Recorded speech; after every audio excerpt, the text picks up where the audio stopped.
Video like जरूर कर लीजिए और ऐसे वीडियो लगातार फ्री में पाने के लिए चैनल को तुरंत सब्सक्राइब कर लीजिए और बेल आइकन को जरूर टैप कर लीजिए ताकि आगे भी सारे वीडियो आपको मिलते रहे। यूट्यूब में फॉलो करते हैं तो प्लीज ये वाला फ्री टेलीग्राम चैनल जरूर ज्वाइन कर लीजिएगा। सारे नोटिफिकेशन सारे अपडेट यहीं पे आते हैं, ध्यान रखिए। पीसीएस 2024 मेंस का जीएस पेपर 4 यानी कि एथिक्स, इंटीग्रिटी और एप्टीट्यूड वाला पेपर है ये। हर पेपर की तरह इसमें भी 10 क्वेश्चन आते हैं आपके 125 वर्ड के, जो 8 नंबर के होते हैं और इनको 7 मिनट में ही लिखना होता है। 10 क्वेश्चन आते हैं 200 वर्ड के, जो कि 12 नंबर के होते हैं और इनको 10 मिनट में लिखना होता है।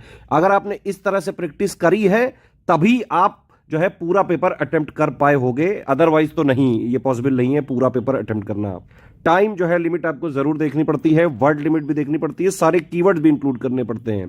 देखिए ये पेपर एक कैंडिडेट की एथिकल रीजनिंग को जो है चेक करता है, डिसीजन मेकिंग स्किल को चेक करता है, इंटीग्रिटी को चेक करता है, एप्टीट्यूड को चेक करता है कि वो पब्लिक सर्विस के लिए फिट है कि नहीं। एथिक्स के पेपर को डील करने के लिए सबसे पहले आपको एथिक्स का जो 8 पॉइंट का सिलेबस दिया हुआ है, 7 पॉइंट का सिलेबस है एक्चुअली, कई सारी डेफिनेशंस हैं उसमें, और जो है 8वां पॉइंट है उसमें केस स्टडी। हालांकि केस स्टडी का तो एक ही क्वेश्चन आया इस बार, हर बार की तरह case study UP PCS mains में बहुत ज्यादा नहीं पूछते हैं, एक आध क्वेश्चन पूछते हैं बस। इस पेपर के लिए आपको अपना एक स्ट्रॉन्ग कॉन्सेप्चुअल फाउंडेशन बनाना ही बनाना पड़ेगा। कोर कॉन्सेप्ट्स आपके सारे क्लियर होने चाहिए।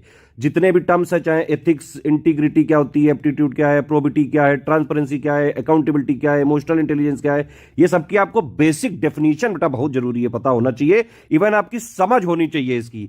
ये वाला पेपर जो है अंडरस्टैंडिंग बेस्ड है। और ये अगर आपको मैं ओवरऑल एनालिसिस बताऊं तो जैसे जीएस पेपर 1 इस बार, जीएस पेपर 2 ये थोड़ा सा रिलेटिवली इजी रहा, लेकिन जीएस पेपर 3 और जीएस पेपर 4 थोड़ा सा मॉडरेट टू टफ साइड जगता हुआ दिखता है। इस पेपर में आंसर देते टाइम आपको ये जरूर ध्यान रखना चाहिए कि आपको किसी भी तरह करंट अफेयर से भी लिंक करना होता है। कुछ एग्जाम्पल वगैरह भी जरूर रखिए आप अपने इसमें क्वेश्चन के आंसर देते टाइम। मोरल जो थिंकर्स होते हैं उनके कॉन्ट्रीब्यूशंस और कुछ जो इंपॉर्टेंट वाले हैं इंडियन और जो वेस्टर्न फिलोसफर्स हैं, जैसे गांधी जी हो गए, विवेकानंद हो गए, है ना, अरिस्टोटल हो गए, कांट हो गए, जवाहरलाल नेहरू हो गए, मतलब जो बहुत पॉपुलर है, जिनके बारे में लगातार चर्चाएं चलती रहती हैं, उनके बारे में आपको ध्यान से पढ़ना होगा।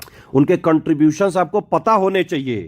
प्लस गवर्नेंस की क्या क्या वैल्यूज हैं, जैसे इंपार्शियलिटी, ऑब्जेक्टिविटी, एम्पैथी, उनकी कैसे कैसे एप्लीकेशन है सिविल सर्विसेज में। एक चीज और आपको ध्यान रखनी चाहिए इस टाइप के पेपर को अटेम्प्ट करते टाइम कि आप टर्म्स भी थोड़े से टेक्निकल वाले ही यूज करें, कि जैसे इंटीग्रिटी, अकाउंटेबिलिटी, एम्पैथी, प्रोबिटी, है ना, जो भी सिलेबस में मेंशन्ड है। और एथिक्स को करंट इवेंट से जो लेटेस्ट में जो चल रहा है 1-1.5-2 साल का, उससे आपको कनेक्ट करना जरूरी है। ये हो तभी सकता है जब आपकी अंडरस्टैंडिंग क्लियर है, आपको समझ है चीजों की।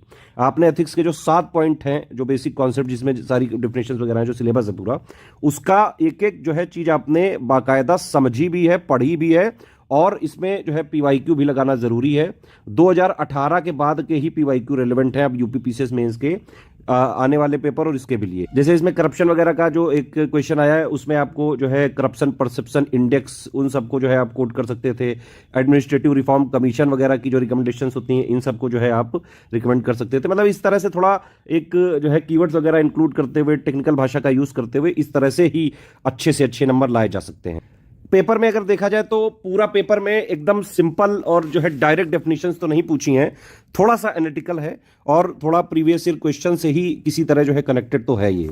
अब कुछ क्वेश्चन देख लेते हैं। देखिए इसका डिटेल एनालिसिस सारे क्वेश्चन के बाकायदा मॉडल आंसर के साथ, यानी कि 125 वर्ड वाले में 125 वर्ड का आंसर प्लस उससे रिलेटेड और कौन कौन से तरह के क्वेश्चन बनाए जा सकते हैं, ये सारी चीजें बताते हुए बाकायदा डिटेल एनालिसिस का हम वीडियो जल्द से जल्द लाएंगे, सारे पेपर का लाएंगे। अब देखिए जैसे पहला ये क्वेश्चन है जो है ये role of following in context of civil services, moral code of conduct, work culture, ये तो डायरेक्ट क्वेश्चन माना जाएगा, है ना। ये बल्कि पहले आ भी चुका है। देखो स्वामी विवेकानंद के जो है बाकायदा आ ही गए। तो थिंकर्स वगैरह के कॉन्ट्रीब्यूशंस वगैरह आपको जरूर जो है समझने चाहिए और किसी तरह लिंक करके एक अंडरस्टैंडिंग बना लेनी चाहिए। अब देखिए ये इस टाइप के जो है क्वेश्चंस हैं जितने भी, जैसे effective communication, ethical leadership, community engagement, transparency, accountability, conflict resolution, बहुत सारे कीवर्ड्स इसमें यूज किए जा सकते हैं। तो ये सब आपको सिर्फ आंसर राइटिंग से ही आप सीख सकते हैं। देखिए आप जो है मेन चीज क्या है, मेंस की पढ़ाई कैसे की जाती है, पहले आप सिलेबस की जो स्टैटिक जितना भी है, डेफिनेशंस है ना, कोर कॉन्सेप्ट, बेसिक जो है जितनी भी चीजें हैं, उन सबका बेस समझ लें, क्लियर कर लें। और इसीलिए मैं कहता हूं कि भाई पीसीएस में आपको सेल्फ स्टडी बेटा करनी ही पड़ेगी। आप वीडियो वगैरह से नहीं निकाल सकते हो ये एग्जाम। जितना सिलेबस दिया गया है उसकी थ्योरी बेसिक अंडरस्टैंडिंग आपको करनी ही करनी पड़ेगी। और उसको कनेक्ट करना पड़ेगा। जो करंट अफेयर जितने भी हैं 1-1.5 साल के एग्जाम्पल्स से, मोरल जो जितने भी ये थिंकर्स वगैरह हैं, फिलोसफर्स वगैरह हैं, इनके कंट्रीब्यूशन से लिंक करके लगातार आपको आंसर राइटिंग प्रैक्टिस करनी पड़ेगी। पीवाईक्यू वगैरह लिखने पड़ेंगे। हमारा जो 78 सवाल वाला बैच होता है उसमें हम यही करते हैं कि भाई जीएस 1 से लेके 6 तक के 107 पॉइंट का बाकायदा स्टैटिक जीएस दे देते हैं कि भाई इतना थ्योरी अंडरस्टैंडिंग बेसिक के लिए हो गया, और प्लस उसमें जीएस 1 से लेके 6 तक के बाकायदा जो है मेंस स्पेसिफिक करंट अफेयर भी देते हैं, ताकि आप एक बार जो है पूरी थ्योरी करने के बाद करंट से उसको लिंक करके समझते रहो। समझ नहीं बनेगी तो नहीं कर सकते हो इस तरह के पेपर, है ना। और उसके बाद लगातार जो हमारे आंसर राइटिंग के ग्रुप्स होते हैं, है ना, इवन हमने 7800 वाले में जो 700 करीबन expected question with model answer दिए थे, कई सारे क्वेश्चन उससे डायरेक्टली एथिक्स के लिए तो हमने बाकायदा पूरे पेपर से छांट के जो है क्वेश्चन कुछ बनाए हैं, उन्हीं में से आ जाते हैं कई सारे सवाल। मतलब कुल मिला के एससीएस का अगर आपने पूरा 7800 वाला ग्रुप लिया हो, आंसर राइटिंग आपने लगातार हमारी प्रैक्टिस जो है वो करी हो, और प्लस उसमें जो डेली, देखिए आंसर राइटिंग ग्रुप ज्वाइन करना जरूरी नहीं है, उसको आप जो है डेली लिखिए, और उसमें जो फीडबैक डेली डेली दिया जाता है, सिर्फ स्टडी फॉर सिविल सर्विसेज करता है और कोई कर भी नहीं पाता है डेली फीडबैक। डेली फीडबैक जो हम देते हैं उसको इंप्लीमेंट करना बेटा बहुत जरूरी है आंसर में। अगर इंप्लीमेंट करके नहीं पढ़ोगे तो फिर नहीं लिख पाओगे। ये जो है रिपीटेड क्वेश्चन है, कोड ऑफ एथिक्स और कोड ऑफ कंडक्ट के बीच में जो है डिफरेंस वगैरह, राइट टू इंफॉर्मेशन, हालांकि ये लेटेस्ट के सालों में काफी जो है कर्व किया है गवर्नमेंट ने, ये क्वेश्चन पूछना एक अच्छा इंडिकेशन है। अब देखिए ये कितना बेसिक सा सवाल है कि भाई how far the act of right to information is effective in deciding the transparency in governance. ये लाया ही गया है ट्रांसपेरेंसी और अकाउंटेबिलिटी के लिए। रोल ऑफ इमोशनल इंटेलिजेंस से भी एक क्वेश्चन आ गया है ना, ये एक बढ़िया सवाल माना जाएगा।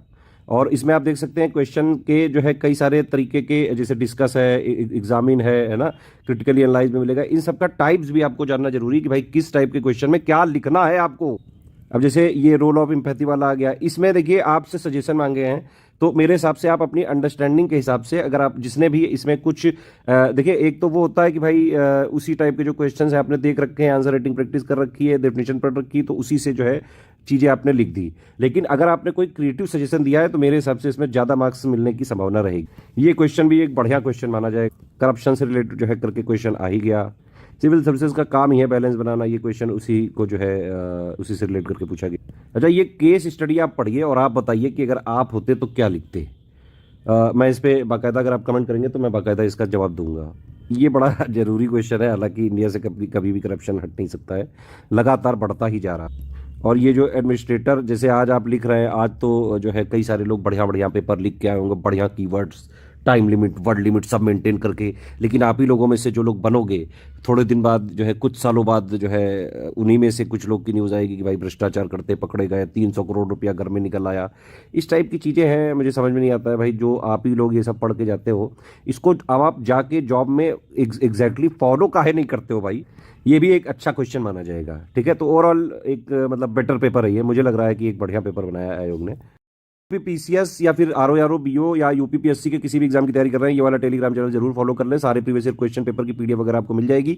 यूपीपीसीएस 2025 का प्री प्लस मेंस की सिलेक्शन तक की तैयारी का बैच चल रहा है। Answer writing, essay writing, Hindi writing बाकायदा रगड़ के प्रैक्टिस करवाते हैं हम, लगातार प्रैक्टिस चलती है हमारे यहाँ और डेली फीडबैक दिया जाता है। 2026 की तैयारी के लिए भी कंप्लीट जो है शुरुआत से सिलेक्शन तक की तैयारी के बैचेस हमारे चल रहे हैं प्री प्लस मेंस के। आप ज्वाइन करके पूरी तैयारी एक ही जगह कर सकते हैं।